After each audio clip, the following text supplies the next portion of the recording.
Hello friend, आपका मेरे channel पे स्वागत है। दोस्तों पिछली बार मैंने एक वीडियो बनाया था जिसमें मैंने ये दिखाया था कि मेरी जर्नी क्या रही थी गेट AIR 144 प्राप्त करने में। तो उसमें कुछ चीज़ों को मैंने डिस्कस नहीं कर पाया था, जिसकी वजह से 4 या 5 कमेंट्स आ गए हैं वीडियो में। सो उस कमेंट्स पे आज मैं अपना पॉइंट्स दूंगा जो कि गेट्स के प्रिपरेशन से ही रिलेटेड है। तो चलिए दोस्तों शुरू करते हैं। और अगर आप दोस्तों पहले ही बोल देता हूँ क्योंकि वीडियो हो सकती है थोड़ी बड़ी हो जाए, तो आपको अगर अच्छा लगे तो लाइक और सब्सक्राइब कर दीजिएगा। चलिए शुरू करते हैं। तो पहला कमेंट्स है मोहम्मद आसिफ बोलता है, हिमांशु भाई आपने GATE previous year question EE in ESC previous year question bits and bytes Kanodia, इसमें से कौन से रिसोर्स प्रैक्टिस के लिए यूज किया, एक बार बता दीजिए। तो आसिफ जी मैं बता देता हूँ कि मैं इसमें से कोई भी चीज़ें नहीं लिया था इस बार 2023 के लिए। हाँ, एक्चुअली मैं 2019 में भी दिया था, तो उस टाइम पे मैंने लगभग 2-3 बार प्रीवियस ईयर क्वेश्चन बनाया था। बट जब हम इस बार प्रैक्टिस किए तो हम क्या किए थे, गेट एकेडमी का टीचर लोगों ने जितना क्वेश्चन कराया वो क्वेश्चन किया था, और टेक्स्ट बुक जो कि टेस्ट सीरीज है उस टेस्ट सीरीज का मैंने क्लास टेस्ट पूरा दिया था। क्लास टेस्ट मीन्स जो चैप्टर वाइज टेस्ट है वो हर एक सब्जेक्ट का पूरा लगाया था। तो हमने ना तो बिट्स एंड बाइट्स लगाए थे, ना ही कनोडिया लगाया था, और ना ही प्रीवियस ईयर क्वेश्चन इस बार लगा पाया था। तो मैं आपसे सजेशन यही करूँगा कि आप ज़्यादा कंटेंट पे मत भागे, आपके टीचर जो कराते वो कीजिए। कोचिंग जो मटेरियल्स प्रोवाइड करते हैं क्वेश्चन से रिलेटेड वो आप कीजिए, DPP कीजिए, प्रीवियस ईयर क्वेश्चन भी कर सकते हैं, और टेस्ट सीरीज पूरा लगाइए। ये सफिशिएंट है और आपके अच्छे खासे रैंक आ जाएंगे। दूसरा है लक्की कहते हैं, लक्की जी कि please say from which material you did your question practice. Lucky ji मैंने अभी जो बोला कि मैं सिर्फ और सिर्फ क्या लगाया था, मैं फिर से एक बार रिपीट कर देता हूँ। मैंने गेट एकेडमी के टीचर ने जो क्वेश्चन कराए थे वो क्वेश्चन किए, उसके बाद टेक्स्ट बुक का जो टेस्ट सीरीज का जो चैप्टर टेस्ट है वो पूरा किया था, और गेट एकेडमी का मॉक टेस्ट दिया था। नंबर ऑफ मॉक टेस्ट 10 थे। उसके बाद है अभिषेक मिश्रा जी कहते हैं कि truly inspiring video, congratulation for your result and wish you all the best for your future endeavours. Can you please brief about your 4 years experience in Tata Power, like about work culture, work pressure and compensation। तो अभिषेक जी बहुत बहुत धन्यवाद आपका। हाँ, तो मैं आपको Tata power में जो मेरे एक्सपीरियंस रहे 4 साल का उसके बारे में थोड़ा सा ब्रीफ दे देता हूँ। कि देखिए 2019 में मैं ज्वाइन किया था कंपनी, और जब मैं पहली बार सोलर प्लांट मेरे को मिला था, तो सोलर प्लांट पे आने के बाद मुझे कुछ भी एक्सपीरियंस था नहीं। तो मैं क्या करता था, रात को भी जब काम होता था तो मैं रात को लोगों के साथ रुकता था, रात में खूब काम करता था।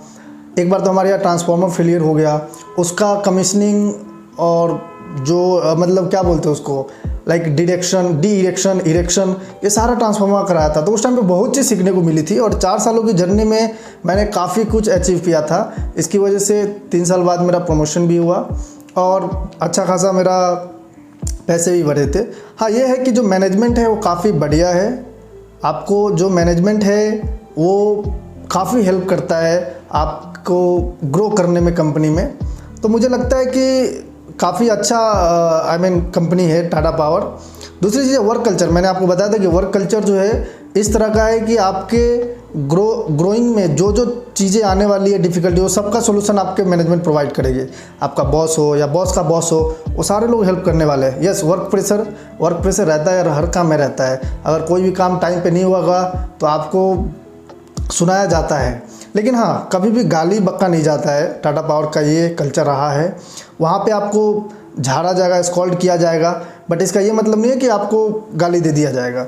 और वो भी इसलिए बोला जाता है, स्कॉल्ड किया जाता है, ताकि आप उस काम को सीरियस वे में ले और उसको टाइम पे ख़त्म करें।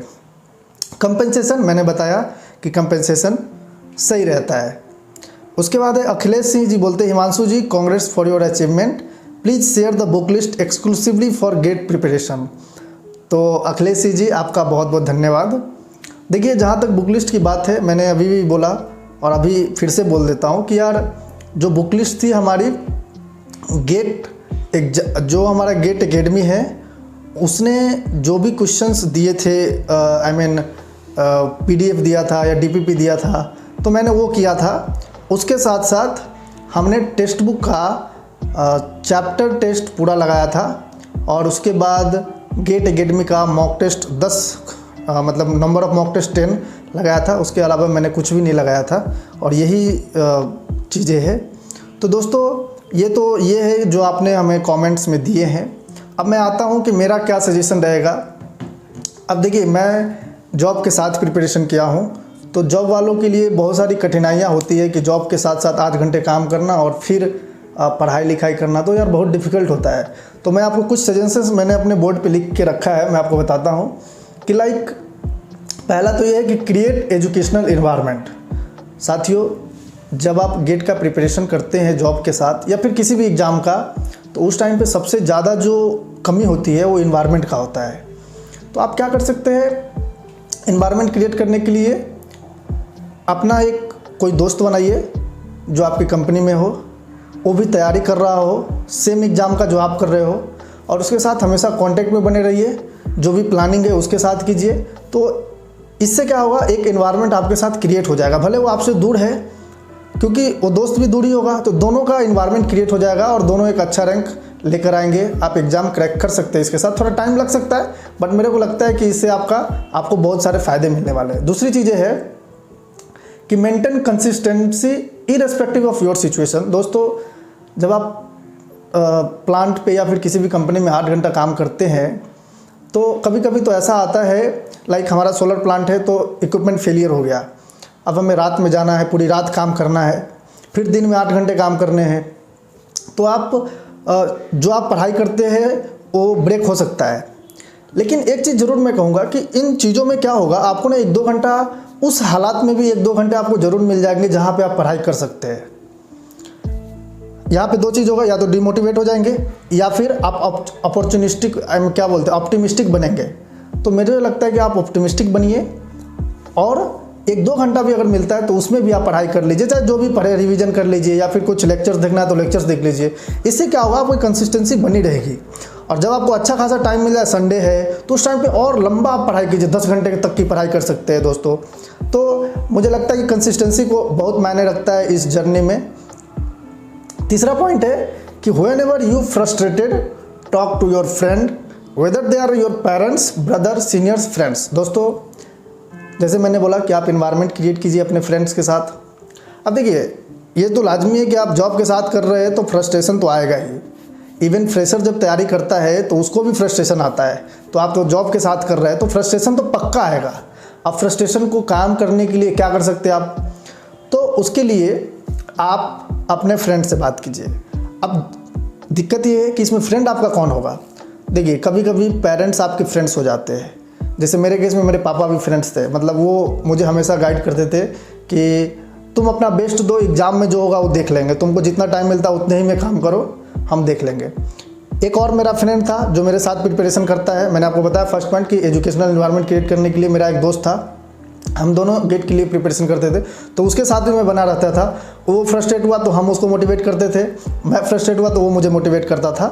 तो हम दोनों को इससे बहुत फ़ायदा होता था। अगर कोई आपका भाई है जो आपके दोस्त के रूप में है, जिससे आप सब चीज़ शेयर कर सकते हैं, तो उससे भी आप बात कर सकते हैं। तो आपको जो इसमें लगता है बेस्ट है आपके फ्रेंड्स के रूप में, लेकिन हाँ, वो आपको मोटिवेट करना चाहिए। ऐसा नहीं कि आपसे फालतू की बातें कर रहा है। आपका जो मेजर पॉइंट है, लाइक आप फ्रस्ट्रेट हो गए कि आज नहीं पढ़ा तो मेरा पीछे हो जाऊंगा, तो उससे रिलेटेड आप बात करें और वो आपके बात को सुन करके आपको मोटिवेट करे। तो ऐसे लोग होने चाहिए, ऐसे नहीं कि आपको किसी और ही दुनिया में लेकर चला जाए। तो ऐसे लोग इस केस में तो नहीं चाहिए भैया। तीसरी चीज़ है कि don't think about future, instead just give your best in present. Yes, जब आप प्रिपरेशन करते हैं तो इसमें क्या होता है कि मैंने आपको बोला कि मान लीजिए कोई केस ऐसा आ गया जिसमें आपको 1-2 घंटे ही टाइम मिल रहा है, या फिर किस दिन ऐसा हुआ कि पढ़ ही नहीं पाए, तो आप ऐसे सोच सकते हो कि यार आज तो मैं पढ़ नहीं पाया, मैं तो पीछे हो जाऊंगा, अब क्या होगा, एक तो ऑलरेडी जॉब में कम टाइम मिलते हैं। तो दोस्त, ऐसे केस में आपको बिल्कुल भी फ्रस्ट्रेट नहीं होना है। आपको ये सोचना है कि भैया ठीक है, आज मैं नहीं पढ़ा, या आज 1-2 घंटा पढ़ा, कल थोड़ा और ज़्यादा पढ़ लूँगा टाइम मिलेगा तो। और मोटिवेट करना है। और दूसरी चीज़, जो प्रेजेंट टाइम मिला ना उसको एकदम अच्छे से यूटिलाइज कीजिए। अरे कम पढ़े तो, या फिर संडे को अगर टाइम मिलता है तो 10 घंटा खींच दीजिए। लेकिन जब भी मोमेंट मिले ना, मौका मत छोड़िए, ठीक है? क्योंकि मौका अगर छोड़ेंगे, एक एक मोमेंट आपके लिए इंपॉर्टेंट है दोस्त, तो आपको मौका बिल्कुल भी नहीं छोड़ना है, ठीक? अब आते हैं 5वां पॉइंट कि भाई अगर मैं कर सकता हूँ ना, तो मुझे लगता है इस दुनिया में कोई भी कर सकता है। क्योंकि जो मैं किया हूँ ना भाई, मैं एक लेबोरियस बंदा हूँ, मेरे अंदर टैलेंट नहीं है। मैं अपने मेहनत के दम पे ही आगे बढ़ता हूँ। मैंने IIT किया, मेहनत के दम पे किया। AIR 144 लेकर आया गेट में, मेहनत के दम पे लाया। तो अगर मुझे लगता है कि मैं कर सकता हूँ ना, तो दुनिया की कोई भी ताकत कर सकता है। तो आप बिल्कुल भी चिंता ना करें और एकदम बिंदास फ्रेश होकर के, माइंड को काम करके आप गेट का एग्ज़ाम के प्रिपरेशन कीजिए। चाहे कोई भी एग्ज़ाम हो, उसका प्रिपरेशन कीजिए, रिजल्ट फ्रूटफुट आने वाला है। तो इसके साथ ही मैं अपनी जो बानी है इसको विराम देता हूँ। बहुत बहुत धन्यवाद।